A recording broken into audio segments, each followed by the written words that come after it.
I am going to go ahead and kick us off. I hope I had the opportunity to meet everyone downstairs. If I hadn't had the honor of meeting you prior to today, my name is Kristen Campbell, and I have the honor of being the Executive Director of PACE, Philanthropy for Active Civic Engagement. So the first order of business, well, the first order of business was to eat. The second order of business today is to say thank you all so much for coming. And many of you have been on this journey with us for a while. Some of you are engaging with us on this for the first time.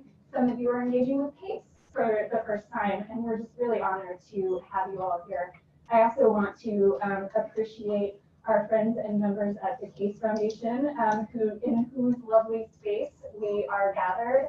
CASE not only offered the space for today, but houses us on a regular basis. And so we are appreciative to the CASE Foundation for providing the space for today and providing a physical space for PACE to exist. What we thought we would do today is share a little bit with you about the project and why we took on this project, what it is, and a little bit about what we learned from it. I'm going to start us off and give a little bit of introduction, and then I'm going to turn it over to my colleague Ariel, who has really been the champion and the lead on this for PACE, and so I'm incredibly appreciative to her for her leadership.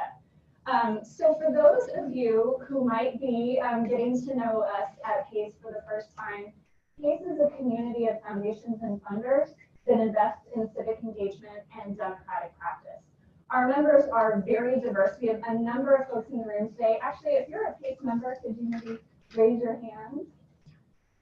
Thank you. We got a handful of folks. I should also say we are live streaming and we're recording. And so thank you to everyone who has joined us online. I'm not sure if you can see me right now or if you see the PowerPoint, but thank you to those who have joined us online. And we will make a recording of this session available afterwards. So our members are very diverse in size, type, structure, focus area. But they all share a belief that brings them to the table at PACE. And that belief is that America will be more healthy, productive, resilient, and successful if our democracy is strong and if the office of citizen is treated as central to how our democracy functions. Our members, many of whom we're about 55 members right now. Our members, as I mentioned, work on various aspects of civic engagement and democracy. We define that intentionally broadly. Many of them have been working on these issues for a very long time and perhaps have dedicated civic engagement and democracy portfolios or strategies as part of their work. Some are newly coming into this work, inspired by current political and social dynamics that are encouraging them to invest in the long-term health of our democracy and our civic life. But one of the things that we have heard from our members for a very long time is that the work of civic engagement and democracy has always been hard to talk about. But it's been hard to talk about because it's been academic and it's been theoretical and it hasn't necessarily touched the hearts of a lot of the people that we have sought to engage and inspire. So it's always been hard to talk about it because it's always felt a little bit wonky. Right now, the language that we all use in many aspects of our lives feels newly challenging in some ways. A lot of things feel very coded, loaded, triggered, politicized for lots of reasons. And so we were hearing from our members that actually put a little bit of a new challenge on the work that they were doing and needing to think, continue to think about how this language was resonating or not, recognizing that at best we're maybe not engaging and touching the hearts and minds of some of the people that we are trying to work with and for. And at worst, maybe we are actually perpetuating some of the divisions that we say that we're trying to solve for by using language that is consciously or unconsciously alienating or signaling things to folks that we might not actually be intending to signal. And so what we wanted to do to try to figure out how do we overcome this challenge, both the longer term challenge and the shorter term challenge, was just spend some time talking to people and listening and basically saying, when we say these words, what do you hear? And what does it mean to you? Whether those words are things like democracy or civic engagement, or they're things that are values that a lot of people feel are recently politicized. If you say the word liberty, people automatically put you in a certain camp. If you say the word justice, people automatically put you in another camp. And that's not necessarily accurate or helpful or constructive for the work that many of us are trying to do. So we just wanted to take a pause and say, when we say these words to people who are not in our space, the people that perhaps we're trying to inspire or engage or work with in various ways, when we say these words, what do they hear? And what do they mean to them or not mean to them? So as we were embarking on this exploration, there were some institutions that really stepped up to help us get this project and this exploration underway. And so I want to thank the folks whose logos are on the screen. Sterling Spearman from NCOC is here, who provided some support for this project, as well as the Foundation for Harmony and Prosperity, the Charles F. Kettering Foundation, the Pritzker Innovation Fund, the Fetzer Institute, and the Ford Foundation. And for those of you who are familiar with any of these institutions, you might notice that they are pretty diverse in and of themselves. And that was by design and by intention. We really tried to, at various points, make sure that we were including as many people and as many perspectives in this process to understand how language did or did not work with certain communities. So I should say from the start that this was a very, very small bite at a very, very big apple. So there is lots that we did not get to. There's lots of data that we didn't collect, and there's lots of data that we did collect that we weren't even fully able to get into yet. And so I just want to acknowledge that from the outset. We hope that this is a first step on a much longer journey. We took a mixed method approach to how we explored some of these questions. We worked with a strategic communications consultancy called the Topos Partnership to convene some focus groups and help us get some qualitative data. And then we aimed to complement that with a quantitative nationally representative survey that was designed and administered by Dr. Carissa Ballard, who I believe is online with us. Dr. Ballard from the Wake Forest School of Medicine, who specializes in a lot of things related to youth development and youth civic engagement. We also had a working group that helped inform and guide not only the conceptualization of this project, but the implementation as well. And I know we have several working group members in the room. Can you actually raise your hand so we can appreciate you? Okay, more of you than are raising your hands were part of the working group. So thank you to those of you who acknowledge it and those of you who will remain nameless, and we'll discuss that later. I also want to say, so with the focus groups, they engaged about 92 people from 28 states. They were conducted via telephone. Each focus group had about 3 people in it who shared a political orientation in some way. We did that intentionally so that folks could feel comfortable that they were with like-minded folks and they could speak as openly and as honestly as possible. We did our best to ensure all types of diversity in both the focus groups and the quantitative survey. We looked at age, gender, race, income, education, political affiliation, and if people lived in a urban, rural, or suburban community were all things that we looked at. We, again, complemented the focus groups with a nationally representative survey. It was administered via a platform called Qualtrics, where participants were given a modest compensation for their time in filling out the survey. One thing I want to point out, we went down to age 15 to make sure that we were as inclusive as possible. Before I turn it over to Adiel to tell you what we heard, I want to also make sure that I tell you what we didn't do and why we didn't do it intentionally. This effort was an effort to listen. That's it. We tried very hard, and it was harder than, I think we should probably acknowledge, it was harder than we thought that it would be, to not extrapolate meaning of things. Well, people must feel this way because. We also tried really hard not to extrapolate meaning in the other direction, saying, so this is what we should all do. This was not an effort to create a list of no-no words that we should all scrub from our vocabulary. That's not the point here. The point was just to say, how can we understand the way that our language is being received or not with the people that we are ultimately trying to communicate with, our ultimate beneficiaries, as we sometimes say in the philanthropy world. With that, I'm going to turn it over to Ariel to walk through the a little bit more about what we heard, and then we will open it up for discussion as well. While we're transitioning mics, does anyone have questions about methods or super clear? Great.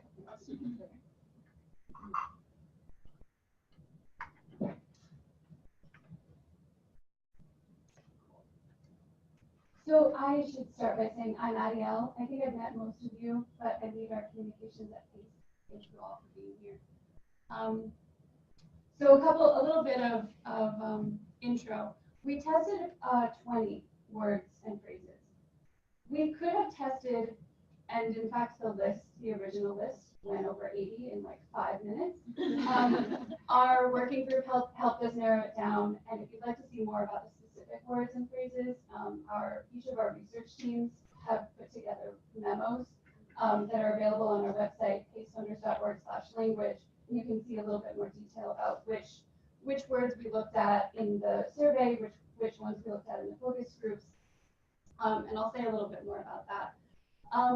We presented them without context or definitions, acknowledging that there are multitude of definitions for some of these words, from civic engagement and democracy to activism, patriotism, liberty, justice.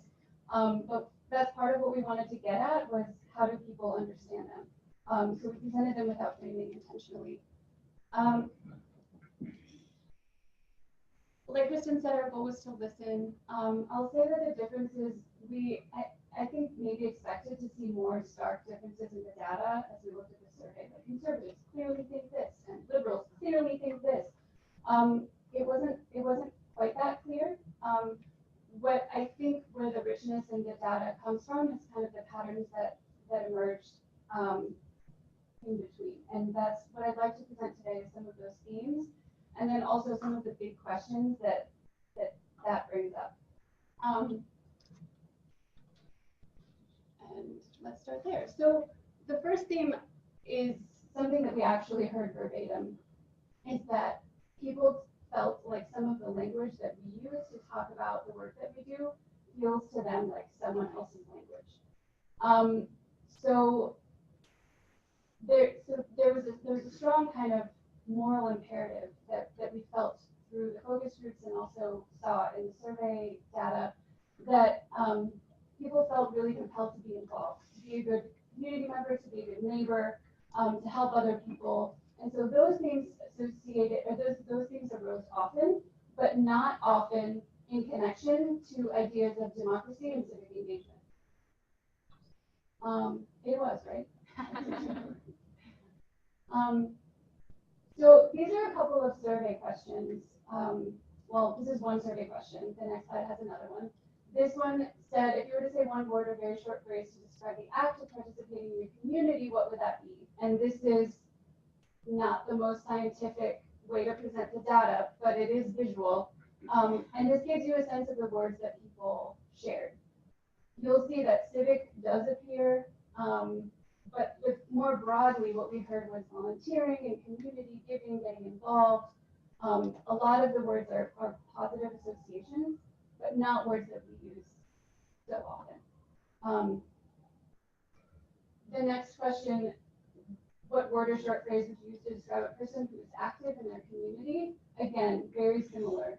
Good and volunteer, community engagement. Civic was on here as well. Caring, love, like really positive. But again, not like people, when they think about getting engaged, I think people think about doing good, not necessarily doing democracy.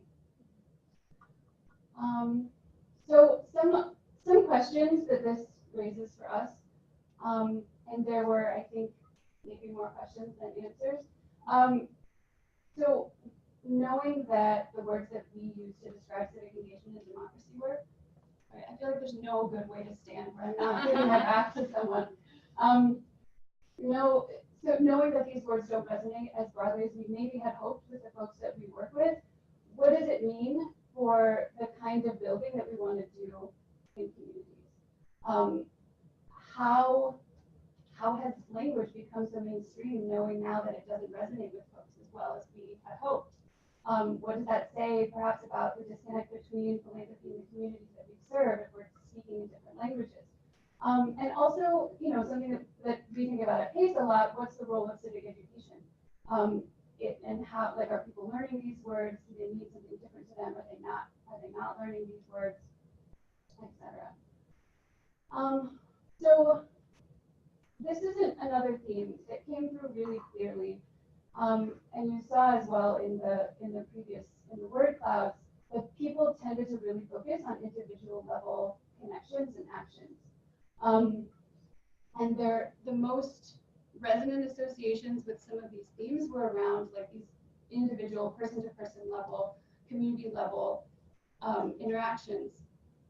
And there was a real disconnect between that and understandings of democracy and civic engagement in our institutions more broadly. Lots to unpack there. So back to one of those, I feel like this mic isn't working as I turn my head. Anyway, it sounds louder here. Anyway, so the word or short phrase that you use to describe the act of participating in your community. So what we were thinking here was civic engagement, right? But what we got were different types of responses. Some were adjectives. Of those adjectives, most of them were positive. Some were negative. We saw words like sucker and waste of time, things like that. But most of them were positive, fulfilling, helpful, and important. Then other people wrote types of actions. 90% of those were, again, really direct service activities, doing good deeds, being neighborly, serving others. So that was really present. But again, very individually focused. So, and I wanted to note as well that this kind of individual focus surfaced as well in discussions about power. People tended to associate power with individuals as opposed to something that could be built collectively in groups. So some reflections here. How does this individual focus obscure the bigger picture ideas about democracy in our institutions? There's a real clear moral imperative to be of service and to help others, and how can that be a starting place to bridge that gap? And also worth discussing for sure, America's culture of individualism has to have an impact here somewhere. How does that show up? The third theme, something that we heard often in the focus group discussions when we were trying to get at what does this word mean to you and how do you feel about this word? People would say, oh, they're just words that depends on how they're used, right? Which we could have taken at face value, but that's why we did a survey. And the survey revealed that there was more to that there were real differences in the ways that people perceived and understood these words. To give a sense of the kinds of questions we asked on the survey when we were talking about specific words and phrases, we asked questions like, first off, do you know this word? And if people said yes, then we would ask, do you like this word? Do you have an emotional reaction to this word? Do you hear other people use this word? And the answers to those questions revealed, I think, clear lines of difference in interpretations of words along lines of gender, race, ethnicity, education level, etc., and political affiliation as well. So this tells us that the reactions to these words might be more unconscious than folks are willing to say. So some of those differences in perceptions, and this is not all of the salient ones, but this is some of the more notable ones. Republicans are more likely to think citizen is important. Democrats leaned more towards racial equity. Non-white participants, and this was notable because the words civic health and civic virtues were not very well liked, but they were more liked among non-white participants. Non-white participants were also more likely to like, use, hear, and have emotional reaction to racial equity. White folks were more likely to feel patriotism and liberty were important. Young people were more likely to hear and use the terms diversity and racial equity, which I thought was interesting. And folks older than 25 were more likely to feel familiar with patriotism, citizen, and civility. So some reflections on this. I feel like there's this kind of theme of things kind of showing up on the surface and then digging underneath. So like one thing that we heard in the focus groups was that folks overwhelmingly supported the idea of common ground, compromise, and civility. But when we got into the conversations, they were into it in theory, but when it came down to it, didn't want to be the ones to have to compromise. So what does that? I heard laughter. Right? Yeah, I hear you. So what does that speak to? You know, is it a reluctance to, a resistance to, or a distrust of our governments and institutions, or of each other, or both? What does that mean then for our field's continued efforts to bridge divides and do that in a way that's meaningful and not just like surface level, right? And so the last theme, which also came through very clearly, was that there seems to be a missing vision. That folks there was no coherent sense of a shared vision or aspiration for our democracy. And this is a quote from Topos' memo, that it seems that Americans have no strong, clear sense of what healthy, civically engaged democracy really looks like, which is an important reason why there's so little vocabulary in this domain, of course. A lot to think about there as well. So a few reflections. I mentioned the pessimism. So actually, I didn't mention that yet. So there's what we saw as well. There was the word democracy was really well liked, but there was a real pessimism about what it would look like or whether it was achievable on a national scale. And that, I think there's a lot to think about there. How can we bridge that divide with language, and then the shared values that did arise really consistently, things of community, connection, service, volunteering, that's there. And then what I think, and again, that feels to me like a starting place, right? What that motivation to work together is there. And what prevents it from happening in scenarios of compromise and finding common ground. So I said that the good stuff was the themes, and I still think it is, but I did want to break down some of the reactions that we heard to particular words. And so the first one was power. This one we did not address in the survey. This was just focus group discussions. Felt like there's just no way to really get at power meaningfully in like a Likert scale or multiple choice. So we presented it again without context in the focus groups. And as I mentioned before, the most common associations were individual level.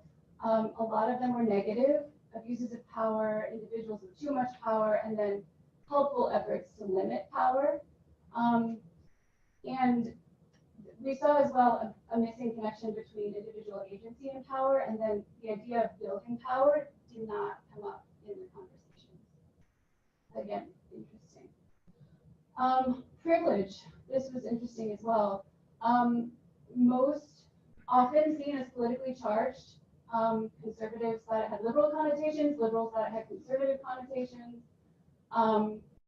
it was more important to non-white folks, and it was used more frequently with young people under the age of 24. I thought it was notable as well, there was a strong correlation, or I don't even know if I could, Carissa might get mad, our researcher has taught me a lot about what you can and can't say about data. Abby has too. So I don't even know if I'm using the word correlation here, but if you look at the graphs of the words that, and you can see this in Carissa's memo, the words that were liked and the words that were known, they seem to, for the most part, match up, except for the word privilege. A lot of people know what it means and didn't necessarily like the word. I don't know if that means they don't like to talk about it or they don't like the associations with it, but it was an interesting data point. Diversity.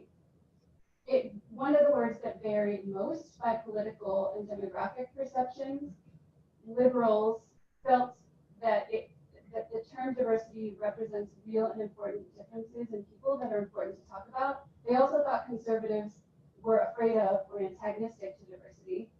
Conservatives tended to feel that diversity was a natural result of not discriminating. They thought they associated it with the liberal agenda.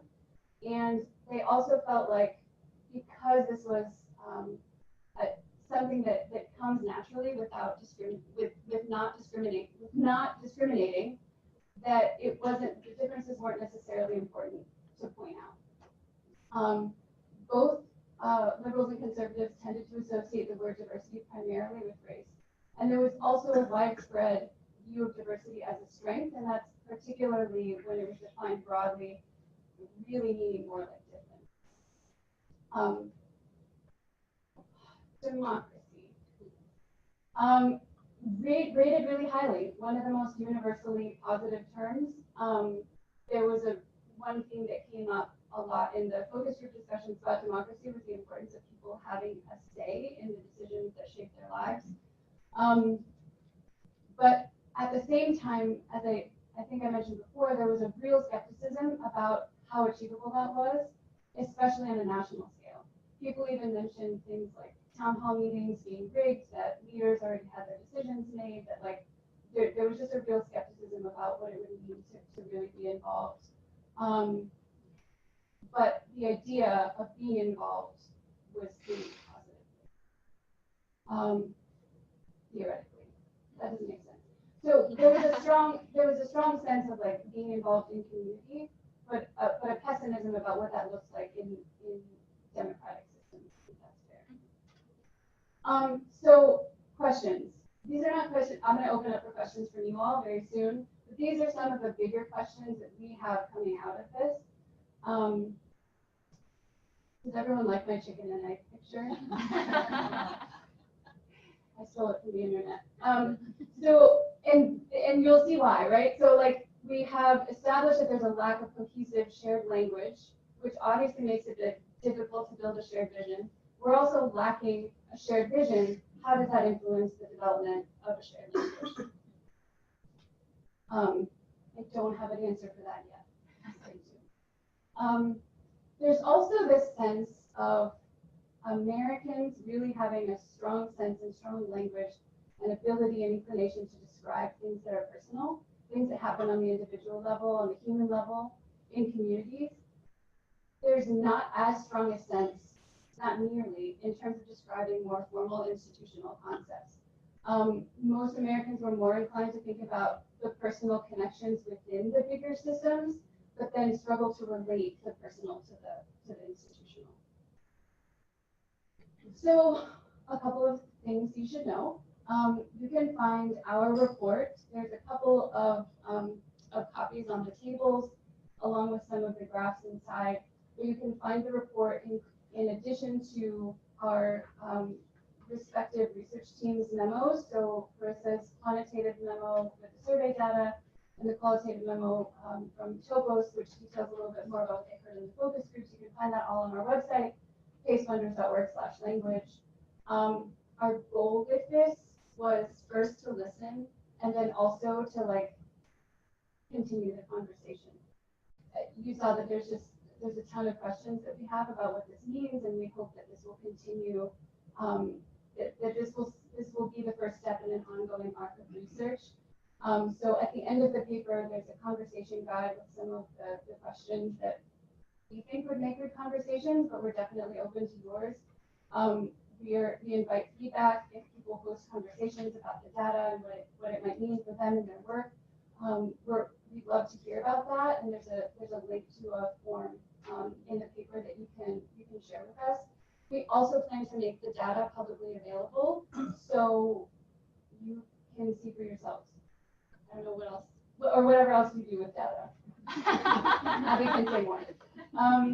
Thank you all for being here, for your support. So many of you were just, what's the word I'm looking for? Just so helpful in developing this project. Carissa is on the phone. She was updating graphs for me yesterday.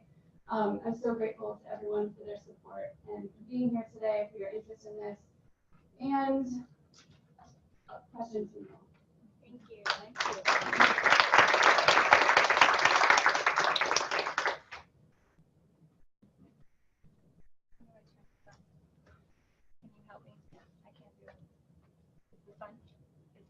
Is this on? Now it's on. Okay. So we're going to ask folks to use microphones because, as we mentioned, we are streaming. If folks who are tuning in online want to try to chat a question in the chat box, we will try to get to some of those as well. One thing that I wanted, Abigail, you did a great job. Thank you so much for that. And one thing that I want to add about our desire and our motivation to make the data publicly available is that we actually want to democratize this research process. We want to be democratic in figuring out, as I mentioned, we had way more data. There's a lot of data that we didn't get to. There's a lot of data that we didn't get to collect. There's a lot of data that we did collect and we just were not able to drill down on as much as we might like to. So we are going to make, in a couple of months, we're cleaning it up now, and we will make the data publicly available, which is part of our effort to be democratic in this process, and invite you all to play with it and see what you can find as part of that process as well. So with that, I want to open it up for questions, comments, reflections. Yeah. And please introduce yourself.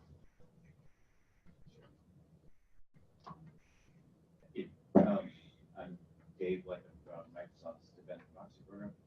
This is fascinating research, and I actually went on and checked out some of the quantitative memo that you had posted. I am curious. You said there's more data. Did you dig in at all on the motivations behind some of these responses? Because when I see things like, I like this word, I know what this word means, and I see some keywords jump out, right? Like liberty and justice. Is it because people actually know what they mean, or is it because they say it in Pledge of Allegiance, right? I mean, honest question, right? Like, is there a way to further dig into motivations for the response? In future research? Okay. Yeah, I just wasn't really commentating about it. On the survey, we did not. There were, well, actually, I should let Krista answer that. We did. We tried to keep the survey while she's seeing if we can get Chris online. We tried to keep the survey as literal as possible and as multiple choice as possible. We did ask some open-ended questions to try to get at some of these things. We limited them because that contributes to survey fatigue and things like that. So we limited the number of open-ended responses. So to a degree, some people did choose to share some of that about their motivations. We didn't get to dig into that quite as much as we would have liked. So there might be some things there, but we didn't dig into it super deeply in this round. I would say as well that there were some words that we looked at in the survey and in the focus groups, and so the focus group data might have a little bit more insight around that. We didn't ask specifically about motivations on the survey. We didn't present it as part of the discussion today, but you'll see in the report itself. We tried, as Adiel mentioned, to not provide too many definitions or framings because we didn't want to lead responses, so that was intentional. but we do understand that people receive and understand these things in very different ways. So there were 3 terms where we specifically asked people, we said, we know there's a multitude of ways to think about this. Which of these types of definitions most closely aligns with how you understand this word? And those words were democracy, civic engagement, and citizen. So we do have some data around that, and we did break that data down by political affiliation. But that's as deep as we got into kind of motivations or understandings in this report, but that's potentially something for future research. Did we get Carissa? Carissa, do you want to say anything? Sure. A great question. The answer is just as Kristen and Adiel said, we did ask some open-ended questions. So for example, for the do you like this word or phrase, we asked why or why not, but didn't require people to answer that. So there is some data that would be codable on that topic. I don't know off the top of my head how many people who responded to that question responded to the open-ended, but it's possible to dig into it a little, and we have not looked at that yet. Thanks. So maybe you can. Lois, please introduce yourself. Hi, I'm Lois Savage. I'm president of the Lone Star Foundation based in Phoenix. And I'm wondering if you broke down things by age group, because it seems to me that one of the, well, I guess I'm speculating because I'm not a researcher, but in of the older generation, there is some common ground because we all had civics education, and now there is no civics education. So I'm just wondering if there was any kind of looking at whether people who are generally older have more common understanding of terms than people who are younger. But I don't know if you broke your research down that way. And just also a comment, because they're now, because of the fact that there are not many, or there's certainly not universal civics education anymore. There are a number of foundations and nonprofits interested in supporting civics education, and I would hope there would be a way, because I'm trying to get agreement on the terms that you would use for civics education is probably going to be a real task. So I would hope that all of this data can feed into some kind of platform that could be a benefit to everybody. But like so much in this field, we've got different silos working on different programs, and nothing really scales or has the impact that could have, because the funders themselves and the people who are doing this work are not necessarily collaborating. That's a great question, Lois.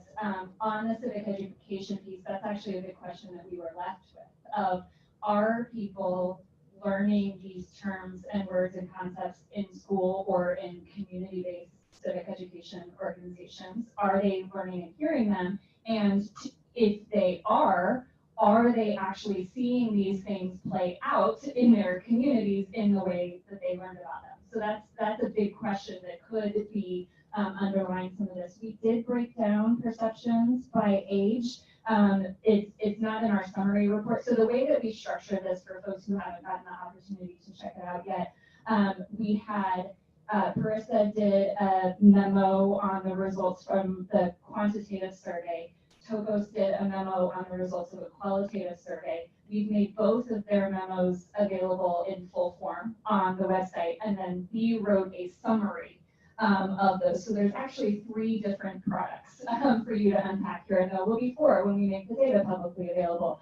So Carissa's memo does have a breakdown of perceptions of terms by age. I will say, to the degree that there was a statistically significant difference in people responding to, I know what this word means, all of the people, it was people aged 25 and over. So we did 25 and under and 25 and over. And so to the degree that there was a statistically significant knowledge difference, or at least self-assessed knowledge, it was people over the age of 25. Christina. Quick question on the younger demographic Just a quick follow-up on the younger demographic. Was there then disaggregation based on the other factors? So in other words, like, do you know whether the younger demographic skewed one way or another on race or political identity or whatever else? Marissa, can you help with that question? I think that was not I think we could go one layer down on crosstabs. I don't think we went multiple layers, but can you confirm or deny? That's right. So yes, so it's important actually to note that the differences were based on one demographic characteristic only. So when there are differences by age, younger than 25 and older than 25, that could be driven by differences in political affiliation or other demographics, and that's not accounted for within each analysis. There's more to do, like that could be looked at. What gets tricky is that although we had 1,000 people in the sample, with each question, we only asked the question to a subset. So our sample size gets too small to get too far deep into looking at, for example, younger people by racial, ethnic background, or by gender for the kind of analysis we were doing. So I think there's more exploratory analysis that can be done, but in what's presented today and in my report, it's only by one demographic characteristic at a time. And I'll just add that the reason for that is that the sample size was reduced per word was because if we had each person answer all these questions about 20 words, but I think by the end we would have gotten meaningless data because the survey would have taken 30 minutes to. I took the survey myself as a test, and I was getting annoyed with my own survey after 4 words. So I think we asked 5. I think every respondent was asked 5. But then they were asked a multitude of questions. Do you like it? Do you know it? Do you have emotional reaction to it? To 5 different words. Martha? Yeah, do you want to take that one? Martha McCoy, Everyday Democracy, a very popular word. So my question has to do with theme 1, because I think that's the one that for all of us is probably most concerning, someone else's language. And so I would love to hear a little bit more reflection on that, because democracy was a universally liked word. But also you said, Adil, that they, in terms of participation, they think about doing good, not about doing democracy. So if you could put those, connect the dots for me on that, that would be really helpful. Sure. To the degree that I can, because I don't want to put dots, like connect dots that you know if the information isn't there. I think that people overwhelmingly liked the idea of democracy, and they liked what we see as themes in democracy and civic engagement. So like the community connection piece, individual level connection piece. The pessimism came up in achievability, especially on a national scale, and like a foggy connection between what this means for them on a personal level and how they can connect it with, or how they can connect these feelings of connection on the community level to broader themes of democracy, right? So my sense is that people like the idea of democracy, are pessimistic about how achievable it is, and if their voices will be heard at that level. I don't, do you have anything more to add to that? It seemed like, I mean, again, consistently, we actually heard people use the term like moral imperative. Like there was this real sense of like, to be a good person, I have to show up for my neighbors, for my community. Where the disconnect seemed to come in is when so one person who's on the working group, and I'm going to credit him because I'm about to use his language, Brad Work from the Kettering Foundation, his reflection was, on a personal level, it seems really good. As soon as you start to like mechanize it in a way that it starts to be a thing that institutions are driving rather than something that people are choosing to do, that's when the disconnect and the skepticism starts to come in a little bit, because it seems to suggest that there's like it's removing an element of choice for them, and it's becoming something that somebody else is asking me to do because of an agenda that they have or for a reason that they want, rather than something that they are choosing to have the agency and the freedom to decide to do for themselves. So that seems to potentially be something that the individual level, I think one thing that was salient in all the themes is we saw a little bit of a disconnect between the kind of individual, personal, what's about me and my people, but that didn't translate to a systems level way of thinking. It didn't translate to theories of change. It didn't translate to scale, like all the things that in philanthropy, those are our favorite words, right? And so that's where it seems like maybe the disconnect is arising. And so that's when it starts to become someone else's language, is when it's you're using it for me and telling me what to do instead of empowering me. Or it's somebody else's language, as in you have a political agenda, like that's those people's language, whether that's an institution or a political difference or perhaps other lines as well. Does that answer your question, Martha? It does. That's very helpful. Thanks. I just, in general, think this is very exciting research. So I just want to thank you all for doing this. I'm going to throw out one other question, if I could, just building on what you just said. Some research that I think Pew has done in the past, maybe in the last few years, suggests that in some ways people of color and people who have been more affected by systems that create, say, sort of intergenerational poverty are more apt to see things in collective, systemic, structural ways than the individual focus of folks who are not as likely to be on the receiving end of the negative impact of those systems. So I would be curious as to the kind of looking at the data. I know there's a lot to mine here, but whether there was any kind of connection between collective, individual, and any of the racial ethnic categories. I don't know off the top of my head. Adiel, you have a memo in your hand. Does that tell us anything? I was actually just pulling up to on page 15, one of the words that we broke down by definition was democracy. And so I think it might add a little bit of context to your question as well of how people define democracy. This was broken down by political affiliation and not by race. I wouldn't know how to begin to actually, let me pull up the quantitative and I'll see if I can find anything more. We'll look into it and see if we have data that we can answer that question in real time. If not, then maybe it's something that we can dive into later and perhaps write about, or a question for future inquiry if we don't have that analyzed already. Carrie. First question. When you talk about moral imperative, was that what you heard in the focus group only or in the survey as well? Please introduce yourself. Oh, I'm sorry. I'm Curry Sotner. I'm with the National Constitution Center. Sorry. Thank you, Curry. I believe we heard it mostly in the focus groups. How did the people come to the focus groups? Was there a way? I'm just wondering if those people were more inclined naturally to be community involved and have this, like, you have to do good for your neighbor tone to begin with, and that's why they did the focus groups, or was there like a monetary incentive? Like, how did they scrub that a little? Because I know it's hard.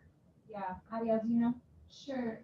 So Togo's partnership, I believe in conjunction with some other similar organizations, have a pool of individuals, thousands, who have expressed interest in participating in these kinds of activities about public interest ideas. So it's possible. They were compensated for their time. And that's that's as much as I know. But it's possible that there would be some self-selection there, right? People who have the time to do this. They were compensated for their time, but they had to have the time to do it, So yeah, it is possible. I will say on some of the open-ended responses that we were able to look at on the quantitative survey, we definitely got a range of sentiments and attitudes that suggested that a lot of people were not naturally inclined to this. And so there may be some like opt-in bias, not only of people who opt in to take surveys or be part of focus groups, or who would choose to be part of this specific one. But I think from what we've seen of the data, it suggests a fair representation of lots of different types of sentiments. One thing that Adiel mentioned too, but we didn't mention the flip side of it, quite as much was that to the degree that people were using terms and we were able to assess their sentiments around the terms, they were largely positive, but there were a lot that were negative too. That it's naive. Like, how would you describe someone? I describe them as naive. I think it's a waste of time. It doesn't really matter. There were some skeptical or negative sentiments associated as well. Got it. Second question. Probably not possible, so I'll just lay that out there first. So Thanks for giving me an out in advance. totally. So when you're looking at crossing these beliefs and looking at these beliefs of like how you feel about democracy, how you feel about individual activism, like all these pieces, is there anything out there? It made me think of the Putnam talk a few years ago. I think it was at NCOC. Is there anything out there that data could then be looked and say, how did people feel about this on different time periods? Because I think he used that Google research tool that lets you see how many words were used in writings during that time period to see kind of the ebb and flow of some of these words in it. But is there anything else out there like this that could time period measure it? Not that I'm aware of, but is anyone else in the room aware of something like that? It would be an interesting thing to potentially look into in the future, because one of the other things that we wanted to, something that we're thinking about for potentially in the next iteration is understanding how people receive news and information, and so how and from whom they are actually hearing these words, and how that might influence their perceptions around them, whether it's media or politicians or other folks. So that might help contribute to that. But I'm not aware of anything like that. Is anybody else in the room? Adiel, do you want to check online and see if we got any chat questions from our online viewers?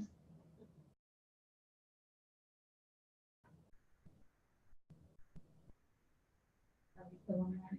Yeah, we are. So weird, I can't see. Go, if anyone else in the room while I figure this out. Anybody else? Yeah, you want to introduce yourself. Hey, I'm Sam Novi from Foundation for Civic Leadership. So I know the point is to listen and not make recommendations or make lists of good words and bad words, but I'm curious if there's if you guys have some sort of gut feelings just as human beings based on engaging deeper with all this about what we might how we might take action on this either collectively or individually in our work. Adiel, do you want to answer that? Sorry, I'm being deferential to you and also making you do multiple things at the same time. I'm so kind like that. A lot of my questions, I wrote most of the report, so a lot of my questions I included. I think one of the biggest questions for me, I think, is it was clear that people don't talk about civic engagement and democracy the same way we talk about it. So I have questions around why, how does that happen, and what does that mean? What does that disconnect tell us? And then I think there's a real opportunity to build, right? There's a strong, there were a lot of things that were shared, values in particular, so I think there's a real opportunity to build around that. But how do we do that in a way that doesn't replicate the disconnect that we saw? How do we engage people so that we're using some of the words that appeared in the word cloud, so that the vision that we're building, the language that we're building along the way speaks to people the way that they see themselves in these ideas. One thing that I was a little bit surprised by and perhaps was hopeful about is we put some of the charts from the report, we put some copies of that on the table. And if you look at I think it's the last two that say this word has a conservative connotation and this word has a liberal connotation. 3 was the median of neither agree nor disagree, and most of them hover right at or right below or just slightly above 3.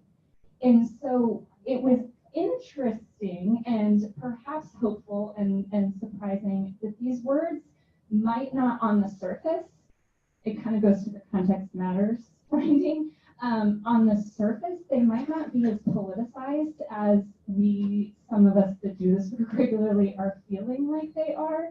And so there might be an opportunity to kind of reclaim or rebrand or really think about how do we ensure positive associations with words before we get to a place that they're off the charts on people's perceptions or understanding because they've been, for lack of a better word, kind of co-opted by political actors rather than kind of pro-democracy actors.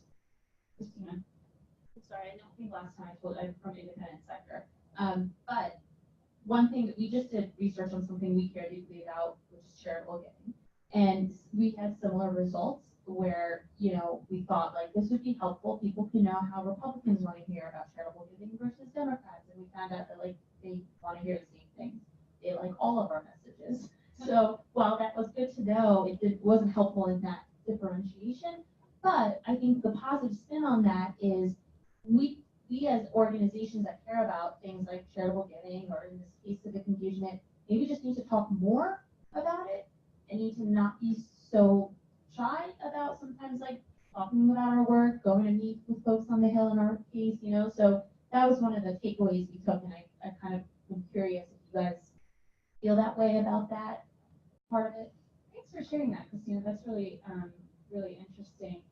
I wonder too if are the people who are hearing these words and messages from us always the same people? Right. And therefore, is there an opportunity to talk more, but to talk with groups of people who are perhaps not already receiving these messages, who are still kind of persuadable or malleable in their understanding of them, that could then help us kind of build a stronger base of support so that more people are like, yes, I like all of these messages.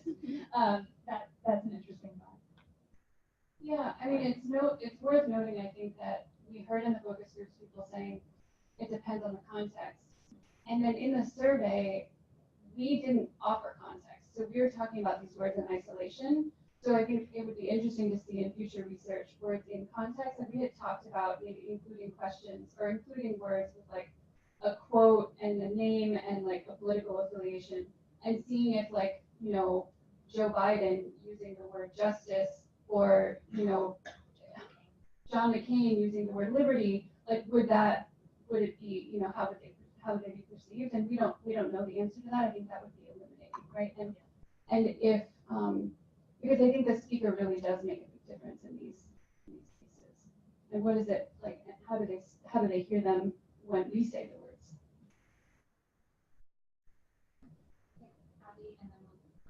Okay. Hey everyone.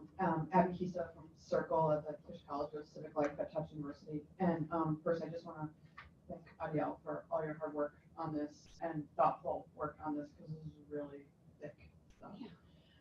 Needless to say. And you know, we've been talking about context, like a lot here, right? And with respect to youth, we know that context matters dramatically. Like the conditions that support youth engagement matter dramatically. And so one of the things I'm kind of wondering is, you know, like, did we create this, right? Did the programs that we've been running, our emphases, our theoretical frameworks, our language frameworks, the ways that people go in and out of voting booths or interact with local government, did we create this situation? And I think that's really important to ask as we reflect on it and understand what we can take away and sort of do differently. And then related to that, I really want to come back to Martha's point, because I think it's really important in terms of people's different experiences in democracy. Because there's some really important work in the youth civic engagement and youth civic ed that it's what young people's experiences outside of the classroom really impacts what happens inside the civic classroom, right? And so I guess I'm wondering, you know, can we really expect people to have a shared vision? You know, like what's reasonable there, right? And are there multiple shared visions that, you know, we really going to take a long time to sort of like get to a different place, right? Because if you have one experience of democracy and you look at federal government, state government, like dramatically different than someone else's, I guess I'm wondering, you know, I don't know that it's just language that matters, you know. And so I just want to bring that back up as we sort of wrestle with and maybe have, you know, kind of expectations of like a shared language and shared vision. Yeah, absolutely. I actually had that point in my notes for what it's worth. It came up in our conversation, Abby, and I really appreciate it. I think experience really matters. And it brings up this debate, I guess, in civic education, talking about how, you know, we know now that if we're teaching young people about the American dream in civic ed, and they're leaving school and watching their classmates get arrested, getting in this school to prison pipeline, you know, really experiencing not that it actually does harm and impacts the way that they move through the world and whether they're willing to be engaged in their perceptions of democracy. So yeah, I think it's an excellent point and definitely something that I would like to see more research in. I think that's one of the questions, especially the question of did we create this and what do we do about it and which is the chicken and which is the egg in terms of vision creation. We certainly don't have answers for that, but I think those are some of the questions that we hope that this project will help inspire us collectively to consider and take on together. So one of the things, I think Adiel mentioned this a little bit, that the last page of the report is a conversation guide where we've offered some provocations for folks to host their own conversations on the data to kind of unpack it a little bit, and then to ask some pretty challenging questions of us and our field about what this means for us. So we tried to set out by not extrapolating or presuming what things meant or what some of the implications were or should be, but hope to open up a conversation on exactly those types of questions that I think we all need to grapple with to be the best stewards of our missions. For folks who are still listening online, a reminder that you can chat in your questions, and we will make sure that we get to those too. Anybody else in the room? Oh, yes, sorry, Maria. Maria, yeah. So Maria Kim from the Shopping News. So I've been thinking so many thoughts, I've been wanting to say so many things, and they're all half formed, half baked, and mostly leading towards action, which I know we're not supposed to do. You can totally talk about it. Yeah. And it's first draft. That's fine. Yeah. So I think what's fascinating is that, you know, I see myself in some of this data in terms of I was a student like 15, 20 years ago, but I was like the young millennial wanting to change the world. And in college, I actually didn't personally gravitate to the language that you're using here. You know, now it's part of my work. But I was really driven towards language that was talking about innovation, entrepreneurship, creativity, making a difference, changing the world, and kind of that put me on a certain trajectory. Now, fast forward many years later, I work with colleges and universities, and we're trying to help them engage the next generation of student leaders to be community, civic, and socially innovative leaders around the world. And I would actually say that the bulk of our work has actually been around dealing with language as a strategy, dealing with language as part of the challenge of actually doing the work, particularly in higher ed. We don't do civics education per se, but we do social impact education. We've actually been doing a lot related to trying to reframe how all of these related methodologies of service learning, community engagement, civic participation, now design thinking and social impact, philanthropy education. There's so many exciting proliferating pathways for people to make a difference, and they're often siloed. And how do you get them to work together? Language has actually been one of the biggest barriers. But I actually think when you elevate it to the level even beyond specific classes or courses, I think as we're looking more at the kind of the systems level of democracy and the role of institutions, I think colleges and educations more broadly are having trouble figuring out how to articulate the place in society, and I think the crux of it comes back to language as well. So all this to say, I have many, many thoughts. I would love to have many more conversations, and we would love to offer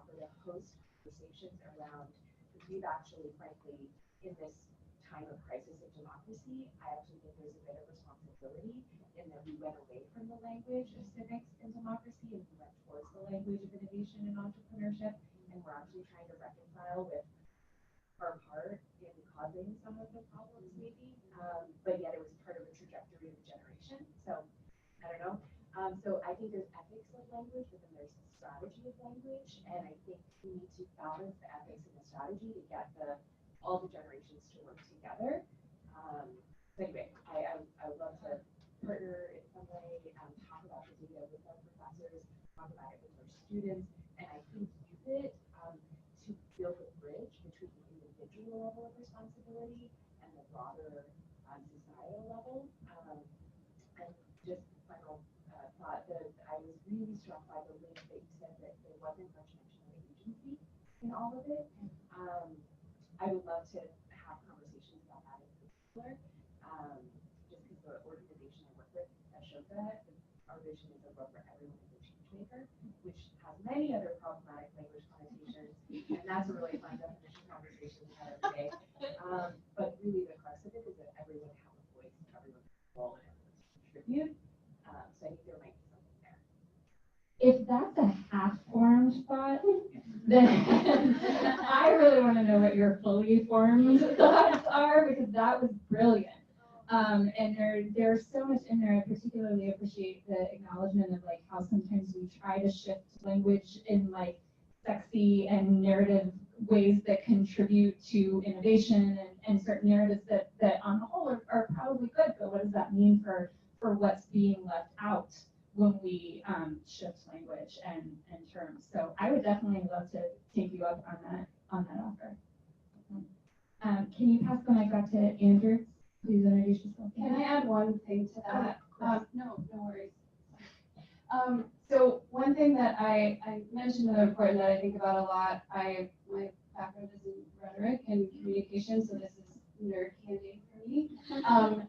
But language creates reality, but reflects it as well. And so my question would be, I'm not as familiar with social impact language necessarily, but my sense of it is that it tends to be a little bit more individual focused, a little bit, it speaks more to like the business vernacular that people know for a particular reason, right? And so I would be interested to know why it was resonating for folks and and dig into that a little bit more, because I don't think it was necessarily just a function of using social impact language. I think there's more to it.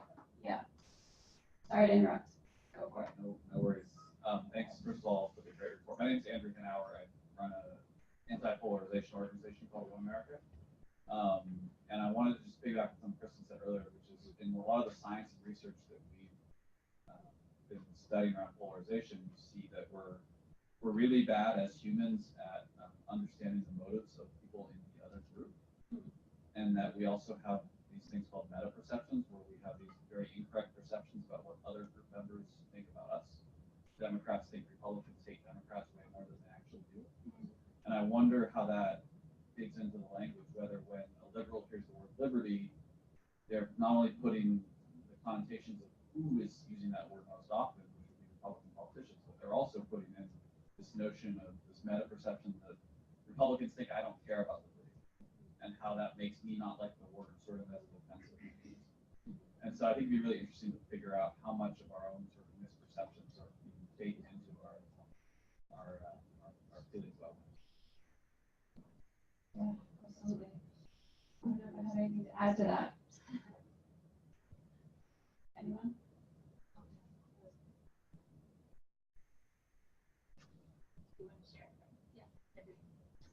Sorry, I feel like I've already talked too much, but one of the things you talked about was like the individual versus collective, and again, this is me like extrapolating and putting my own, but I think a lot of that has to do with the lack of trust in institutions that we've seen kind of growing over time. So that they're just for many reasons, and some were structural, like that there was people trusted who was in charge, they trusted kind of the country, the government, and that's kind of fallen by the wayside. So I wonder how much of an effort to like take what you guys have done and actually build it into like more research on that trust factor, what would improve it, and I think that would help all of our institutions, but also just like our collective, our feelings of collective action and the ability to do it.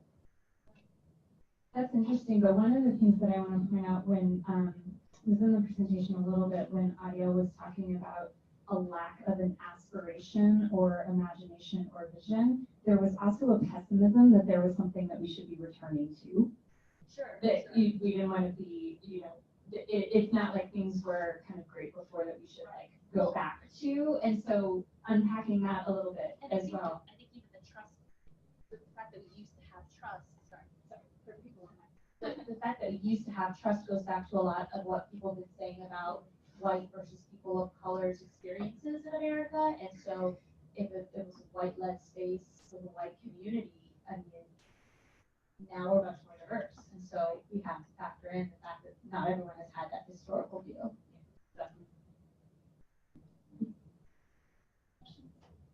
Brandon, is that a half question? It's a half question. My question was like 1/100th baked, I think. And I apologize for coming in late, so if this is already covered, please just tell me that. Introduce yourself. Sure. My name is Brandon Keating. I'm the founder of the organization called United Citizen Power, the CEO of the Summit and Festival.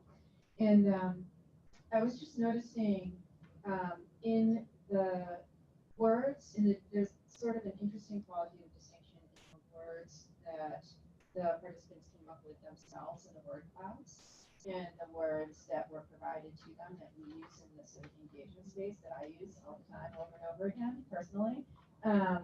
And part of our practice in United Citizen Power is around organizing and bringing people together across difference, where we tend to start from a values basis and then work out to the wonky stuff and getting politicized and all of that. And so coming from that perspective, I was struck by the degree to which the words that people used didn't get all the way down to the deep values level, but evoked that level of conversation: kindness, neighborly, love, hearted, selfless, generous, compassionate, loyal, help. So I'm just curious in terms of thinking about so first of all, I'm curious about if y'all, sort of dug into that in any way further. And secondarily, I'm wondering for future iterations of research, might it be interesting to figure out how de-wonkifying our language resonates with people differently and speaking more at the heart level, and how we might be able to obviate some of the alienation and create some of the context by shifting our language to a deeper level of sort of heart-based and then move to the head. So that, in other words, we're not leaving the head out, we're not never getting to the wonky. So then the second piece of that is, okay, if we start at that heart level, does the response to the wonkier words become different once we've earned that trust and developed a common language that's more values-based? That's really interesting. One of the things that makes me think about is, so we asked these questions that contributed to the development of the word cloud. They were the first questions that we asked because we wanted people to put their gut responses before they heard any of the words that we used. And then at the end, we asked versions of the question again, and we basically kind of showed our cards at that point and said, we asked these questions because we know that these words resonate or don't with people. So it would be interesting, potentially as part of the next research, to almost like compare and contrast, almost like a pre-survey and a post-survey sentiment of like, did any of the words change? I will say, to the degree that we did get to unpack some of the ending responses, the degree to which people said, I recall several responses in particular saying something to the effect of, I can tell that you tried to make this as simple as possible, but it's still too wonky. You use words like resonate.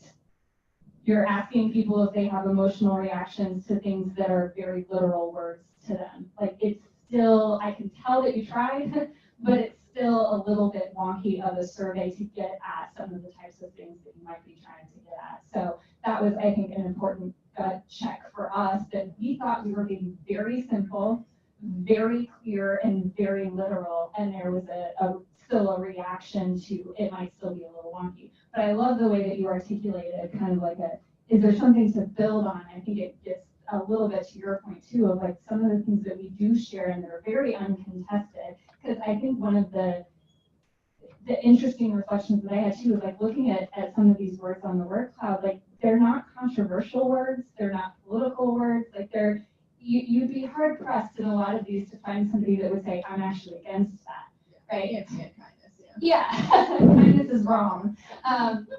But some of the more conceptual things that did get a little bit more to like values and some of the wonky head stuff, that was some of the stuff that was a little bit contested.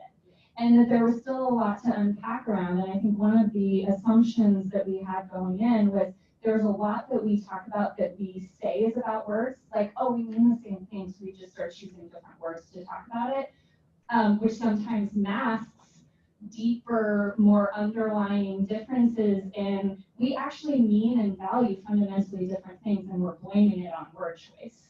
And so trying to get a little bit more at some of that too would be interesting in the future iteration. Yeah, I love the word dewonkify. And I think that's right. I think that's something we should incorporate for sure. It's interesting. It makes me think of this dynamic again of like, well, I guess a chicken and an egg. I think in some ways, like when you're talking about trust, right? And I wonder. I think we need to think about context and speakers. In some ways, I feel like I need to trust you more if you're going to come at me talking about love than talking about democracy, you know? And so it speaks to this disconnect that we see reflected in the language, but we know is deeper than that. Like, does the trust need to come first before we're going to like coming from this heart-centered place? Like, I think like institutions need to do better before and like really do that self-reflection and like show up in a particular way before we can come at people talking about love and connection and kindness and goodness. You know, like I think we need to live those values before we can profess them. Which relates to the trust question over here. Yeah. We have about 10 minutes left. Any oh yeah, Abby. I'll say something else. Abby's gonna drop the mic again. One of the things I really value what our friend from Ashoka was saying about being reflective about our own work, and one of the things that we've been talking about under the leadership of our director Kate Kawashima-Ginsburg is thinking about when we have the opportunity to track community level outcomes and what that says about the values and the goals of our work. Because right now, for example, we're focused a lot on individual level outcomes, right? And so I wonder, to what extent the sort of curriculum of programming that focuses on individual level outcomes and individual participants rather than, sort of community level outcomes or, group work, may, play some role in shifting this to some extent. So I just wanted to throw that out there. Back to our friend of the show. Do you have a mic? These mics are not the most sophisticated. They really need to be like on your chin. Okay, great. Sorry to keep talking so much, but I was just struck some of the recent comments about not just language, but I was just kind of drawing something out here that, and it's back to the heart level as well, that how can we find a way to use language that can help shape identity for individuals to feel part of something larger? And so I think and again, I work with educators, what is the role of educators and parents in particular, or institutions that we're all part of, I think do well at either one or the other. I find it that middle ground of being a bridge between an individual identity to be part of either an institution or kind of even a larger society. Like, I'm a part of society. That's just how do you even make sense of that in your head? I think some people do a good job, but it's hard.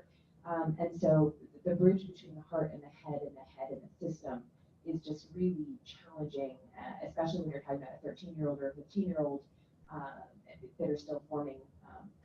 And so one of the methodologies that, and also this sense that you have to build trust in order to use certain language, which is almost a catch-22, because you almost need to have that trust in order to get to some of the ability to get to the bigger making of meaning.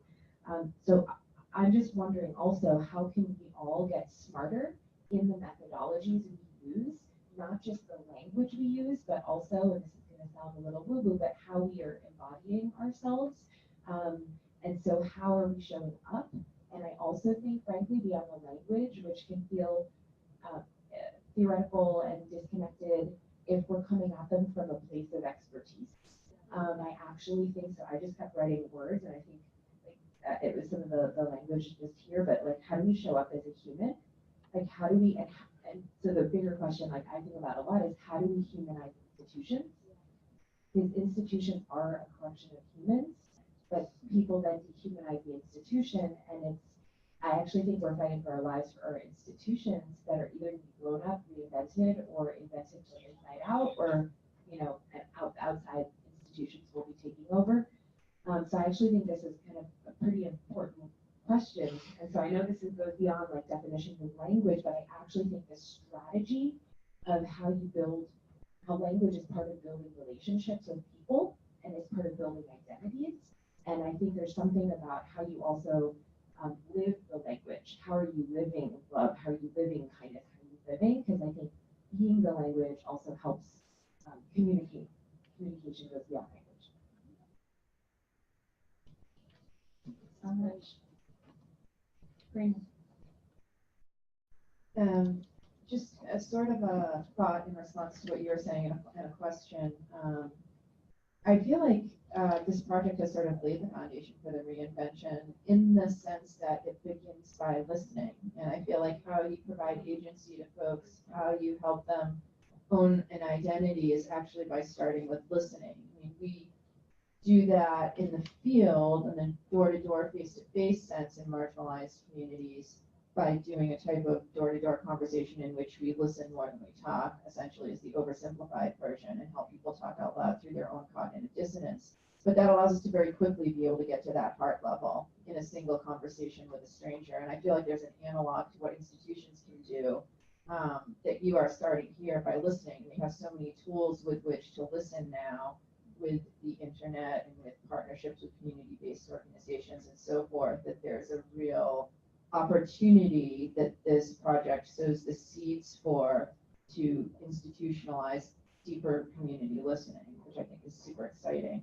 And that being said, I do think that the words matter and the analysis of the words matter. And I was just curious if moral foundations theory played into this analysis or this project at all.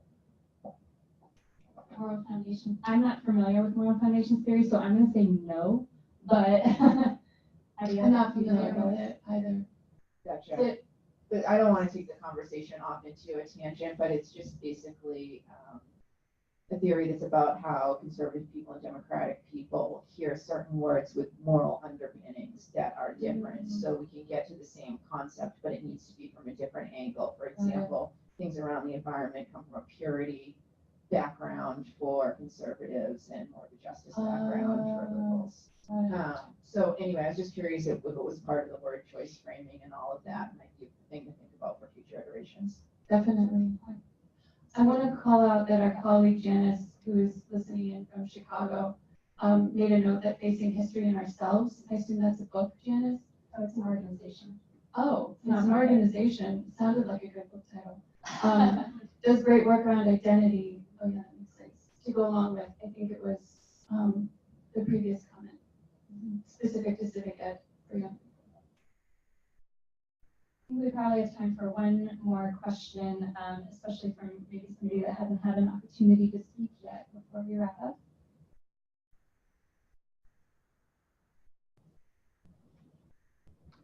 All right. Anybody else online? No, nothing else is coming online, right? Okay.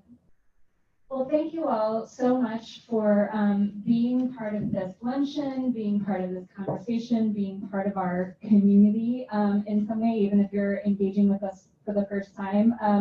You don't ever get far away. Once you're connected to us, we don't let you get too far. So we look forward to continuing the conversation with you all. Ashoka already put it on the table. And so if there are others, we don't need to be involved in all of the conversations that happen. Our goal is that they happen, not necessarily that we are the center of them. That said, if we can support you in designing a conversation for your community at your conference, in any number of dynamics, please don't hesitate to let us know. But we also hope that we have designed and will continue to promote especially the conversation guide in a way that people can use it for themselves, and can really design a session for themselves. We took some inspiration for that. I guess I should give two inspirational shout outs. We took some inspiration from that from our folks that do deliberative democracy work, like the Kettering Foundation and Interactivity Foundation and Everyday Democracy. They all do great conversation guide work. So we took some of the inspiration for our conversation guide from that. And then our inspiration to lean into making our data public came from the Democracy Fund and their voter study group work, which if you haven't had the opportunity to check out, they have a whole series of research commissioned by their voter study group, and they make all of that data publicly available as well to democratize their research process. So shout out to them for that leadership that inspired us to do the same. Any final comments, questions, takeaways for the good of the order? Well, then thank you to everyone that joined us online. I apologize, there was no good place for us to stand in the room, and the cameras are not movable. So thank you for your patience with us, and thank you to all of you for being here. Please, I hope you brought Tupperware to take some more sandwiches home with you. Please feel free to grab more on your way out, and thank you again. Have a great rest of your afternoon. Thank you. Thank you all.